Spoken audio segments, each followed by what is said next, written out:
Mr. President of the General Assembly, I want to begin the year by raising 5 alarms on COVID-19, global finance, climate action, lawlessness in cyberspace, and peace and security.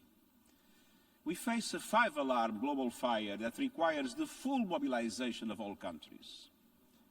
COVID-19 continues to upend lives, plans, and hopes. The only certainty is more uncertainty. And meanwhile, inequalities are growing, inflation is rising, the climate crisis, pollution and biodiversity loss rage on. We face a cauldron of political unrest and ferocious conflicts. Mistrust among world powers is reaching fever pitch. And the information superhighway is clogged with hatred and lies, giving oxygen to the worst impulses of humanity. Excellencies, we all know this. Now is not the time to simply list and lament challenges. Now is the time to act. All these challenges are at heart failures of global governance.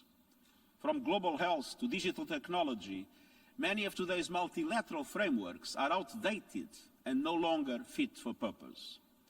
They do not protect critical global public goods that are intended to support humanity's well-being, from the global economy and finance systems to the health of our planet.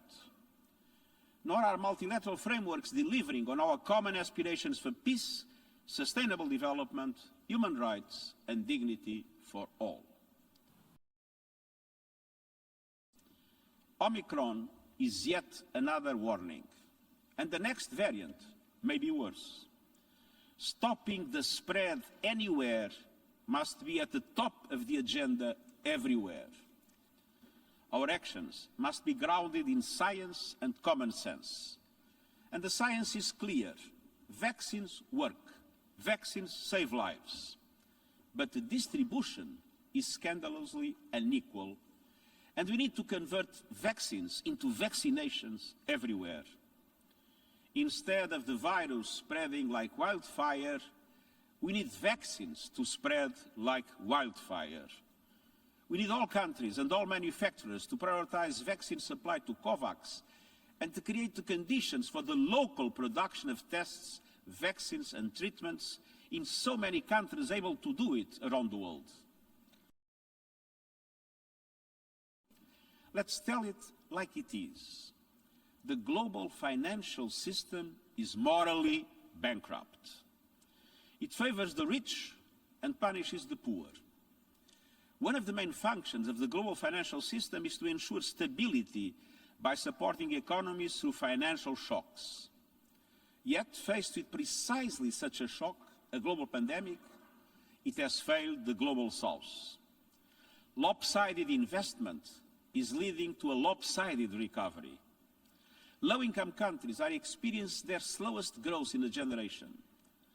Many middle-income countries are ineligible for debt relief despite surging poverty and the growing impact of the climate crisis. Women and girls, who represent the majority of poor in most regions, are paying a high price in lost healthcare, education and jobs. Unless we take action now, record inflation, soaring energy prices and extortionate interest rates could lead to frequent debt defaults in 2022 with dire consequences for the poor and the most vulnerable.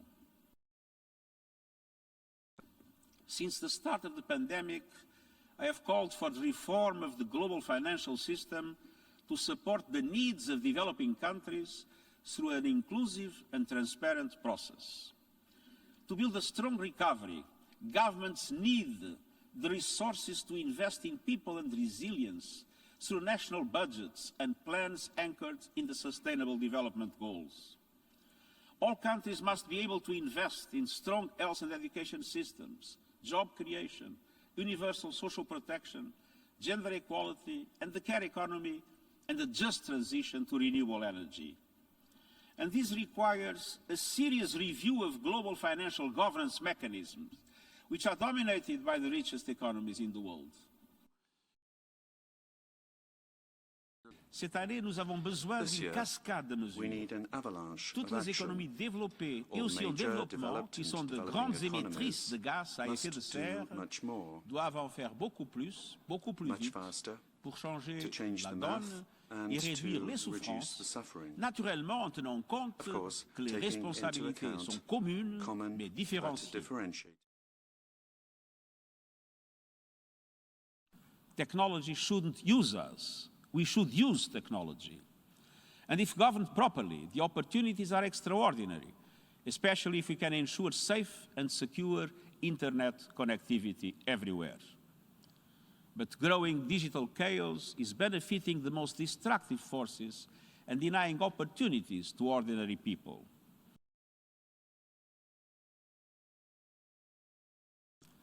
This world is too small for so many hotspots. We need a united Security Council fully engaged and addressing them. And geopolitical divides must be managed to avoid chaos around the globe. We need to maximize areas for cooperation while establishing robust mechanisms to avoid escalation. We need to seriously review our priorities and resources across the peace continuum, strengthening the investment in prevention and peace building. Across all these challenges, the world needs a strong and effective United Nations to deliver results.